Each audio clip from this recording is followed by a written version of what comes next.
बिस्मिल्लाहिर्रहमानिर्रहीम। अस्सलाम वालेकुम मेरी प्यारी यूट्यूब फैमिली। जी फ्रेंड्स, मैं हूँ आपके साथ उम्मे हानिया। मैं आपके लिए नए नए नुस्खे, टिप्स, गॉसिप्स लेके आती हूँ। तो जल्दी से लाइक कर दीजिए, मेरे चैनल को सब्सक्राइब कीजिए और बेल आइकन को लाजमी प्रेस कीजिएगा ताकि मेरी आने वाली नई नई वीडियो आपको मिल सकें।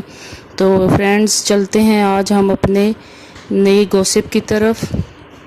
जी तो फ्रेंड्स, ये है जी, आटा गूंथते हैं तो उसका जो पानी बच जाता है, ये वो पानी है। मेरी माएँ बहनें ये पानी फेंक देती हैं, सिंक में बहा देती हैं, जो कि गुनाह होता है। आप रिज़्क की बेहुरमती ना कीजिएगा।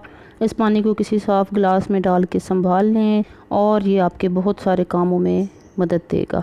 जो बच्चे बहुत कमज़ोर होते हैं उन बच्चों को ये पानी पिलाएं, इंशाल्लाह वो मोटे ताज़े हो जाएंगे। जो बच्चे बोलने में उनको मसला आ रहा है वो बच्चे ये पानी पिएं तो इंशाल्लाह बोलना स्टार्ट कर देंगे।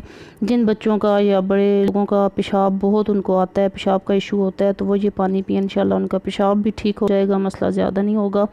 और आप ये सालन में भी ये पानी डाल सकते हैं। मैं तो सालन में डालती हूँ, शोरबे के तौर पे भी डालती हूँ और जब सालन पका रही होती है उसका तड़का भी इसी पानी से लगाती हूँ। उम्मीद करती हूँ आपको मेरी ये वीडियो अच्छी लगेगी। लाइक कीजिए मेरी वीडियो को, सब्सक्राइब कीजिए मेरे चैनल को और अच्छे अच्छे कमेंट्स कीजिए ताकि मुझे पता चले कि आप लोगों को मेरी वीडियोस अच्छी लगी हैं कि नहीं। और जुड़े रहिए मेरे चैनल से, खुश रहिए, खुशियाँ बांटिए, लाइक कीजिए, मुझे भी खुश कीजिए।